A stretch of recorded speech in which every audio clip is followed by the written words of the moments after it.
So what I titled this is Mothman Truth, Legend, and Speculation, because my favorite guy is all of that. There's part truth, part legend, and a whole lot of speculation. I also have a very small book about Mothman that if you will email me, I will send you the PDF for.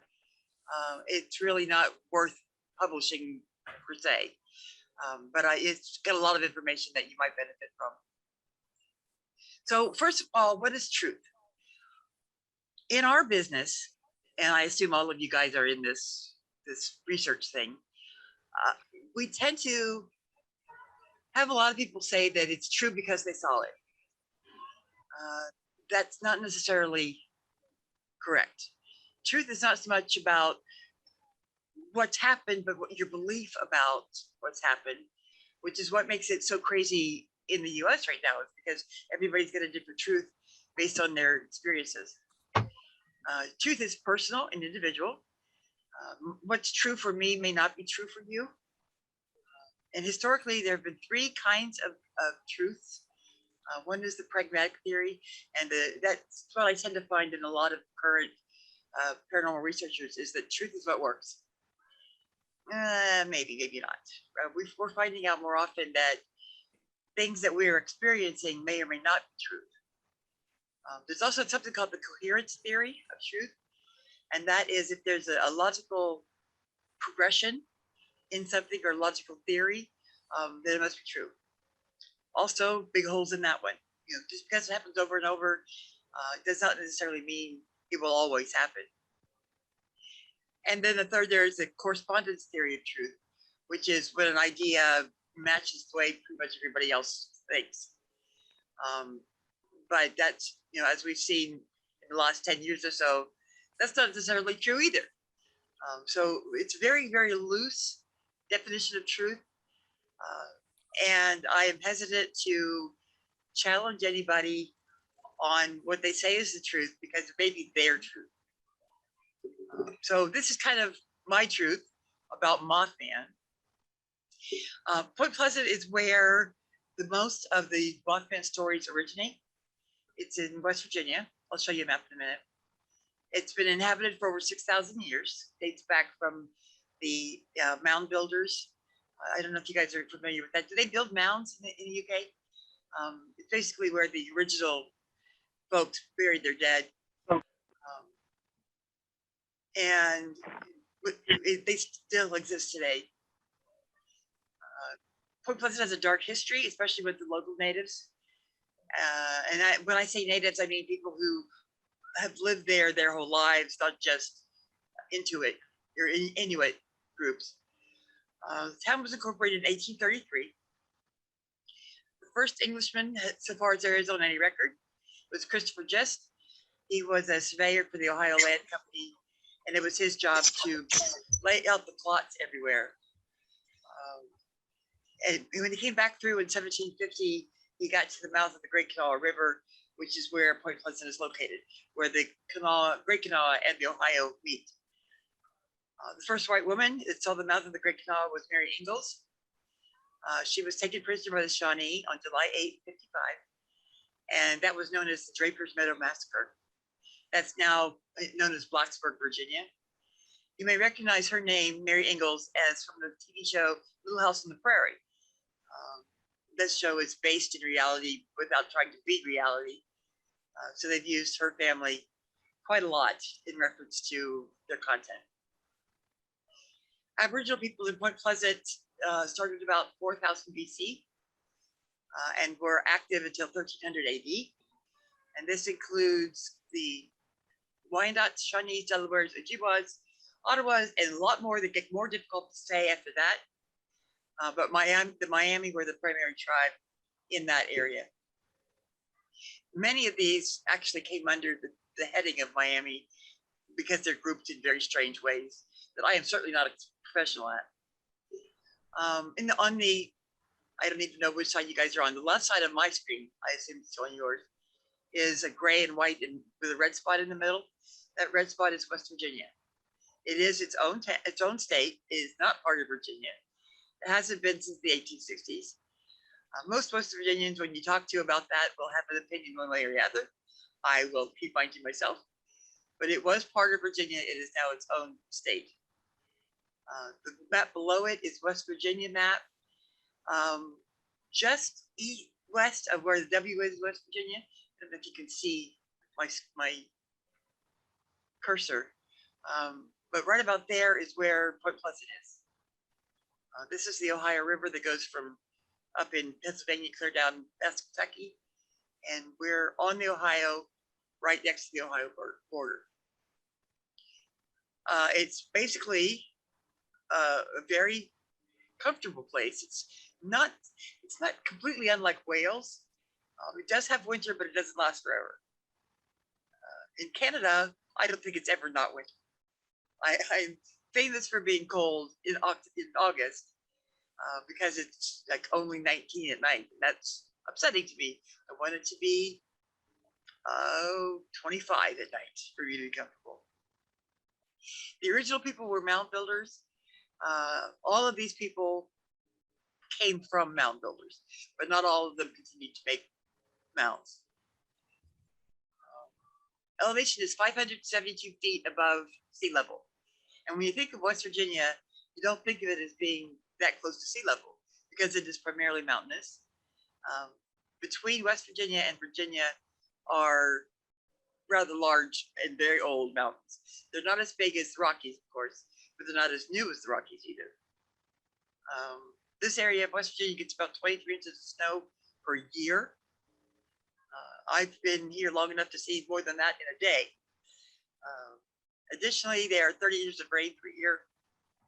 That has started to be an underestimate this year now, probably because of climate change. And the overall sunshine is slightly less than the US average. And part of that is because it is nestled in a valley, and the sunshine is mitigated by when the sun is above one of the mountains. And this painting is by Angel Mercado. Point Pleasant is probably best known for the Silver Bridge collapse. Let's see if I can find it. I've gotten away from my notes. Sorry about that. No problem.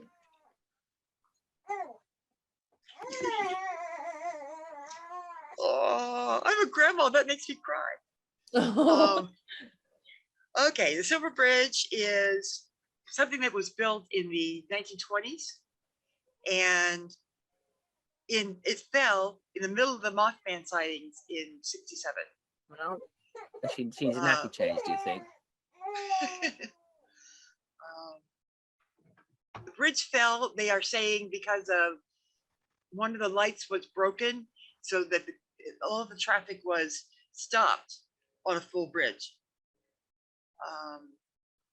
And with that much weight on it, without movement, it put a lot of pressure on the bracing. And that eventually caused the collapse of the bridge, which was because an I-beam broke. And there were 46 people who died in that disaster. 2 bodies were never found, one of which was an infant. So it, as you can understand, devastated my local area. I was only 5 when it happened, maybe 6. So I don't really have any direct memory. But there are also a lot of people lately, and by lately I mean the last 10 or 15 years, who say that Mothman caused this. I can tell you that he did not. There is certainly scientific proof that the bridge fell because it was a faulty bridge. However, I can also understand why people would say that, because that's when he was at his most active in the Point Pleasant area.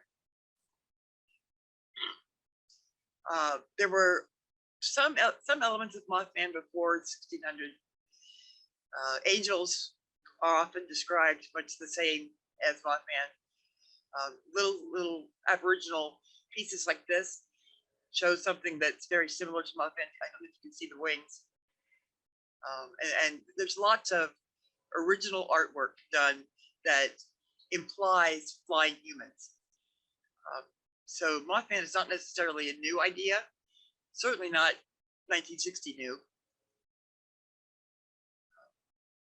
Mothman is related to the legend of Cornstalk. Now, Cornstalk was a native chief They fooled him into coming to visit, and then they killed him. They buried him in a grave, and then they built the town. When they built the new courthouse, they dug him up and buried him into a local park, which was part of the battlefield. Then his monument was built in 1899. The new courthouse went up in 1950, so they sent him to the park. That's Cornstalk. That's his monument. Obviously, they're not same time pictures, but just so you have an idea. Few truths about Mothman. The stories of beings and winged humans began thousands of years ago. There are stories in the Bible about winged humans. Lots of people all over the world still report seeing Mothman. And this has been problematic as a researcher because there are just as many people who swear he's never showed up again since Fort Pleasant. Reality is he's still getting reported. You may be familiar with the most recent one that I'm familiar with, and that's in Chicago. There was a large number of people who saw Mothman in Chicago. The physical descriptions are generally the same. He's generally thought to be 6, 7, even 8 feet tall, muscular, like a muscular male body with wings. Generally, most descriptions are in the dark brown or black area. Contrary to what you might see on TV, nobody has any samples of Mothman DNA. Although I'm still researching it, but I'm given to understand that there are plaster casts of what they believe are his footprints. I'm still working on that one. The first reports of Mothman in this area were grave diggers, and it was also just a little bit south of Point Pleasant, an area called Clendenin. Interestingly, the man they were burying at the time was the owner and manager of a local hotel called the Low Inn, which is very, very haunted. And Mr. Smith actually owned that hotel. So everything ties up in Point Pleasant. There are nobody thinks it's accidental when things cross there. 8 feet is the tallest anybody's ever really reported him as being. Of course, perspective can be off. One thing that we do know is that the massive wings would go across an entire roadway, a 2-lane roadway. And we know that from the accounts of it flying over the car. Sometimes they report feathers, usually not. Most were more inclined to describe him as leathery. And one of the things that always comes out is the description of big red eyes. It's my understanding he does not have a beak. I'm not sure what he would have, but it's not a beak. There's also some discussion about whether or not his eyes are in a head like ours or lower like out of the chest. I cannot tell you anything about seeing them in the chest, but I've seen what I think was Mothman, and they were definitely not in this shoulder area.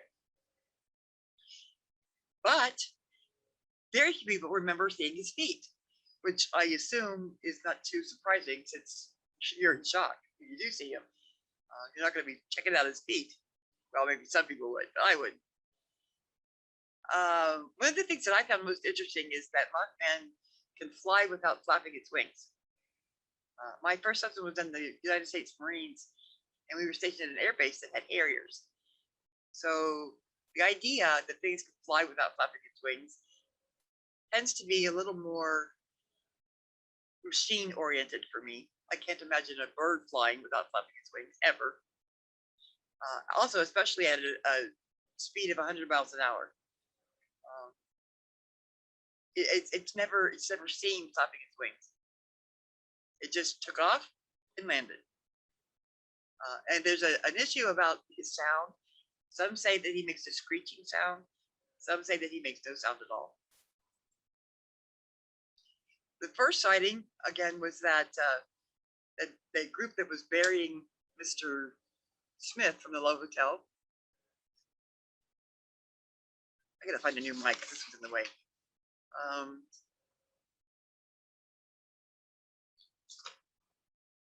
Okay, the first sighting was in Clendenin. That's where they were burying the gentleman. They did not mention it to anybody until after the sightings began appearing out of Point Pleasant. They were probably afraid of being ridiculed. Then the lady over in Athens, Ohio, maybe half an hour away, started covering it in the newspaper.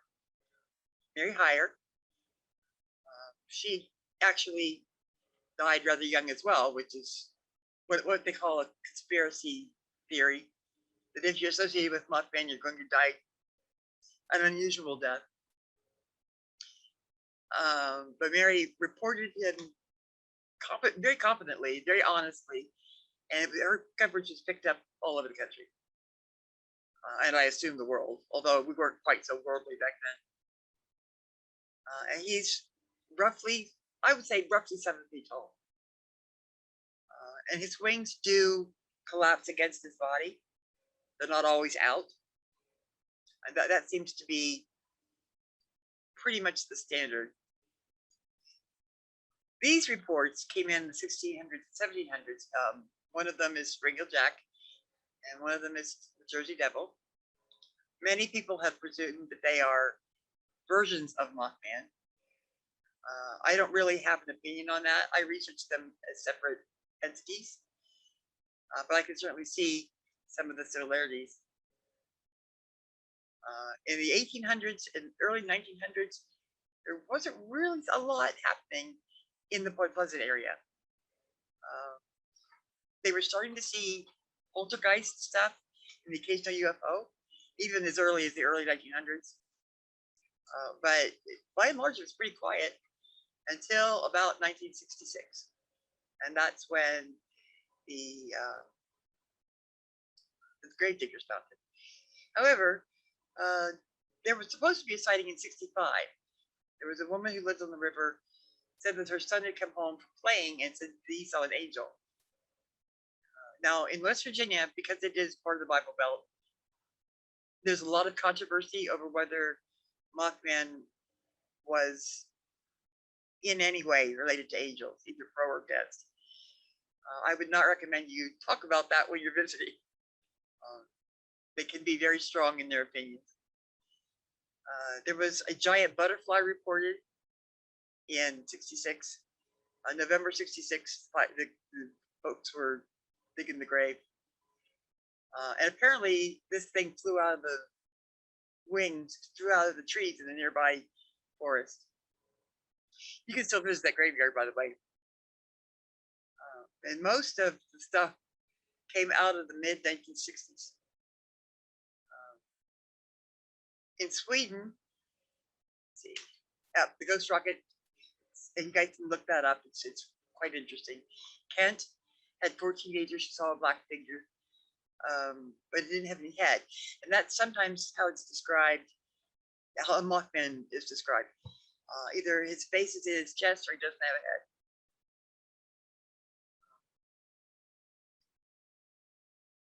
Oh boy, I have a lot of stuff on my screen. Mothman has just really been cursed. They had, of course, the Battle of Point Pleasant, which was the beginning of the Revolutionary War. But in 1880, an entire city block burned down. The monument for the Indian was struck by lightning and destroyed, basically. In 1907, they lost coal miners in Monongalia, which is about 100 miles from Point Pleasant.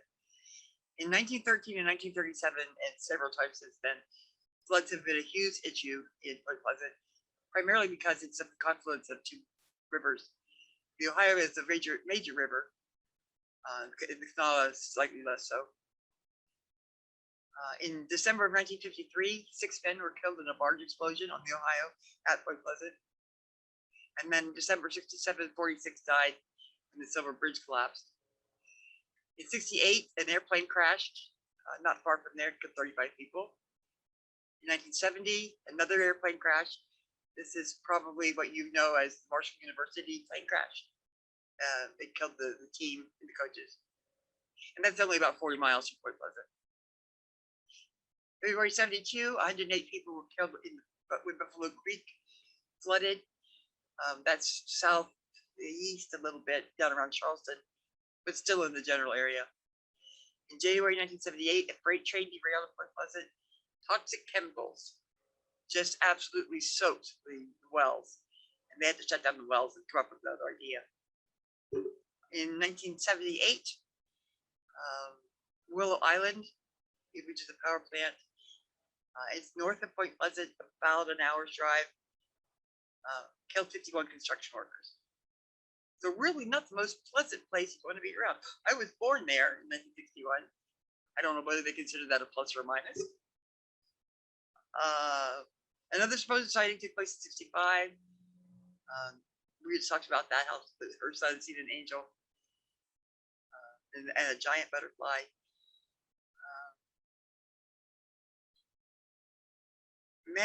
Malden Cornwell.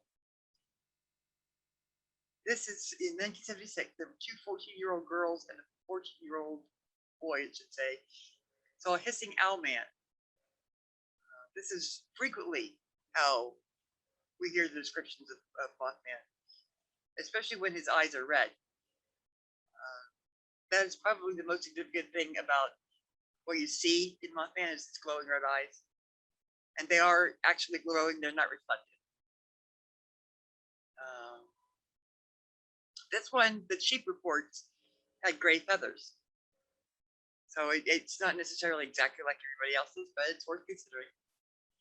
In 1977 in Lawndale, Illinois, Martin Lowe, notice something that name, Martin Lowe, was playing outside when a bizarre accident happened. Two big birds come and picked him up. Lauren Coleman is actually from the area, prominent cryptozoologist. I would personally like to have a nice long conversation with him about what he thinks about Mothman. I think that the story they tell is bigger than the original, but I don't think it was a hoax. Lawndale, Illinois is not exactly a home for places that would have hoaxes. We also get reports on the September 11th World Trade Center. Somebody said, well, a couple of somebody said that they saw Mothman around there at the same time. There have been some photographs that might suggest this, except that most have been debunked as fake. In 2002, they recorded Mothman in San Diego. 2005 in Croatia. 2006 in Mexico, Canada, England, Poland, Argentina, Brazil, Russia, and all across the United States. What was special about 2006, I do not know. And then there were rumors that Mothman was sighted in 2008 when the Minneapolis Interstate 35 bridge collapsed. This is particularly interesting because it is another bridge collapse. So people, of course, have grouped them together. There have not been any, I hesitate to say they haven't been legitimate because they are legitimate reports, verifiable reports. We can't, don't have anything to prove that stuff with. There's really not a large amount of following to make it believable just by the volume. So this is what legends are: the story of the past, believed by many people. We run into a lot of that in this business. It must be true because my grandma said it. Some examples of legends for you guys: King Arthur and Knights of the Round Table. Personally, I am hoping King Arthur was a true story. The Loch Ness Monster and the Legend of Cabin Kid's Treasure. I spent 12 years in North Carolina, coastal North Carolina, and there was always Blackbeard legends down there. And then, of course, depending on your religious preference, I always get in trouble when I say this, but Adam and Eve are also a legend. It's written down in the Bible, yes, but there is no scientifically based proof. So it's a belief system and a legend. The Point Pleasant legends are interesting as well. A whole bunch of people, because they had been seeing Mothman for several weeks before the bridge fell, most people thought the two things were related. That has been downplayed a lot because of the stuff that we're finding as we do the research. But he is generally believed by the locals to have come because he was warning people, or he came to tear down the Silver Bridge. Personally, I don't think it's either one of those things. I think it is, believe it or not, coincidence. The TNT area is home base for Mothman. The TNT area is an ammunition factory kind of place. Still has a lot of the storage areas that you can tour. And this is where Mothman first started showing up to the people that saw him. And then, of course, there's the interesting Point Pleasant curse that our native gentlemen put on the town as they were killing him. It certainly has not enjoyed a great amount of positive things. Very, very economically challenged as well. At the same time as Mothman reports were coming in, there was an increase in UFOs. Again, whether that is truth or whether that is perception, I don't know. Telepathy increased. People who didn't generally have anything in that regard were frequently having messages. Poltergeist activity was increased. And then, of course, the birth of Edward Cole, who we don't know how legitimate that is, because the person that wrote about him was known to write fiction. And by the way, everything that you've seen in the movie, The Mothman, just don't pay any attention to it. It's way too much leeway was given to that author.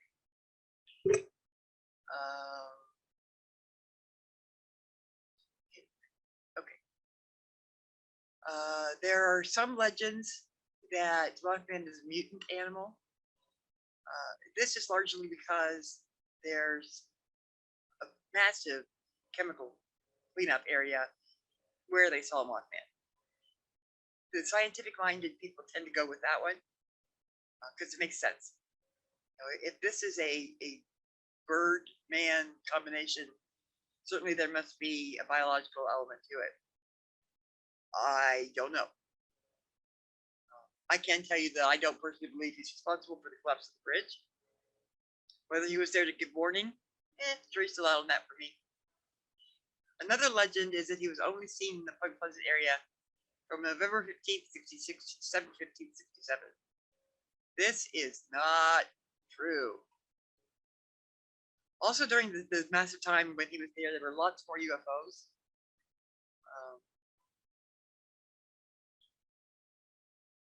My computer has a mind of its own today. Poltergeist activity was increased. People were a little bit hypersensitive to it because there was also a lot of reports of Mothman coming and knocking on doors and windows and things like that. So it's kind of hard to tell what's a Mothman report, what's more towards poltergeist panic.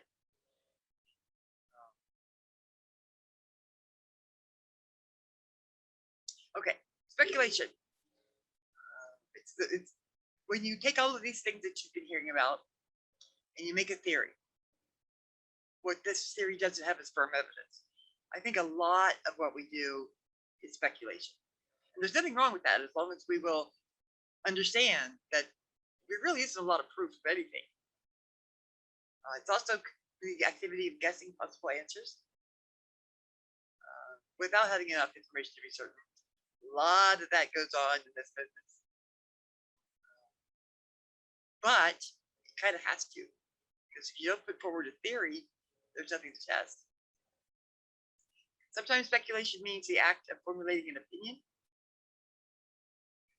And this is without research. There's a lot of that. Especially with the development of reality TV. They see it on TV and they think it must be true. Until you've actually investigated it, it's only speculation. UFO sightings and alien spaceship crashes around Roswell, believe it or not, speculation. The following the evidence that they've collected and the people that they've talked to, what it comes down to is it's a belief system. Something probably crashed. Was it an alien? We don't know. But the general speculation is that in Roswell, New Mexico, there was an alien craft. Speculation about Mothman leaves me chuckling every time. We had professional people say that Mothman was a sandhill crane. And that cracks me up because sandhill cranes, although they do come to the area, are only 3 feet tall. Nobody's ever going to mistake a sandhill crane for Mothman. Likewise with the owl, they're just too small. Another thing is that Mothman is a hoax. I think it would be very difficult to fool that many people so thoroughly. There was probably 4,000 people in the Point Pleasant area. It's going to be hard to pull a hoax off of all of those people. It's also said that he communicates through telepathy. We don't have any documentation on that. Certainly, witnesses feel something, but it's not necessarily communication, which is what telepathy is. And then, of course, there are my favorite theorists that say Mothman is an alien. I find that one particularly interesting. But in all fairness, I tend to go with the cryptological explanations of things, and I can certainly see how in that neighborhood, Mothman could have been some kind of mutant. The biggest thing that bothers me is that they always say Mothman is gone. Simply not true. Even in the same area, after the bridge collapsed, people were still seeing Mothman. Not so much as they were, because their minds were other places. They were buried in their dead. But every few years, the newspaper will come out with somebody that has seen something, or they'll publish a picture that might be a little bit believable. And the whole idea that there was no Mothman after the collapse of the Upper Bridge is ridiculous. Most recently, you guys probably heard of the Chicago sightings. There was a lot of Mothman sightings in Chicago 5 years ago. My timeline's off, I think. And he didn't really harass anybody. He just showed up in random places and scared them. I do have one sighting that I don't make a big deal out of because I was very young. This would have been, I was about 8 probably, so this would have been only a year after the bridge collapsed. So I can't honestly say that my perception was skewed. But what I saw and what I interpreted as a deep sea diver was in Ravenswood, West Virginia, which is just north of Point Pleasant. And he was standing between the railroad tracks, which were by the road, and the Ohio River. Bright sunshine. And daytime sightings of Mothman are infrequent. I thought he was a diver. He was all black. I thought that what was on his back were those tanks of air. I didn't have any explanation for red eyes, but then again, I was 7 or 8 years old. So in my perception, it was all just a diver. Although why there would be divers in the shore of the Ohio River are beyond me, except that they could have been there still looking for pieces and people from the collapse, even that late. And we were north of the collapse, so it's not likely that it was a deep sea diver looking for that kind of stuff. So, when you grow up with that kind of trauma, the trauma being the Point Pleasant Bridge collapse, you tend to second guess yourself. So anything that I've ever seen that has been odd, I've always second guessed. In fact, I wasn't really into this research part until I moved to Canada in 2000. And the only reason I did it was because I was bored out of my mind. I was pregnant, and I needed something to do. My background is in genealogy, and I found a local group that does ghost research and suggested that they might benefit from also doing the genealogy of the people that they're investigating. And that has just turned into this massive career for me. Caught me quite off guard because I never thought I'd be into something like this. I'm not your typical ghost hunter or something like that. I cringe at Ghostbusters. even though there are a lot of similarities between me and one of the women and the female Ghostbusters. But it certainly didn't. The sighting of Mothman did not mar me for life. It does many other people.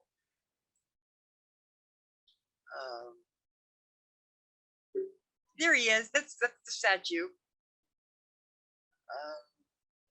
There is a huge issue about the Mothman Prophecies movie. A lot of ill feelings in the local area because they filmed very little of it actually in Point Pleasant. They combined stories of other things into the Mothman story that had nothing to do with everything else. Flatwoods Monster and Indrid Coal and all that kind of stuff, not Mothman related. They were also very upset that they didn't come to their town and film this. It was filmed largely in Pennsylvania, and it could just as easily, probably more accurately, been filmed in Point Pleasant. They did a couple of shots. They did some of the outside things. They brought in a bunch of old cars for some shots, but by and large, they worked out of Pittsburgh. And that was very difficult for people who lived in such an economically challenged area. Also, Hollywood's Truth is based on the book Mothman Prophecies by John Keel. John Keel is was a real honest goodness researcher, but he was a newspaper guy. He was a writer. So while his facts are believable, it doesn't make him an expert. But today, everything that we know is based on what he wrote or what we've all experienced as individuals. So it's really hard to tell what the truth is about Mothman. The summary of pretty much everybody's thoughts is that he is something to do with that ammunition plant, whether it's because of the toxic, poisonous environment or what. But usually, they pretty much put it all together with Mothman. Now, there is a festival every year. In fact, it was supposed to be happening on the 22nd. They have just canceled it. It's called the Mothman Festival. The first year, there were probably 500 or 600 people there. I think we're 15 years or so later, and the tens of thousands of people fill that town for Mothman. And there's only one hotel. So you have to really be creative if you're making that trip. But they were scheduled to be going full blast, I think, next weekend. Not this next weekend, a week from this weekend.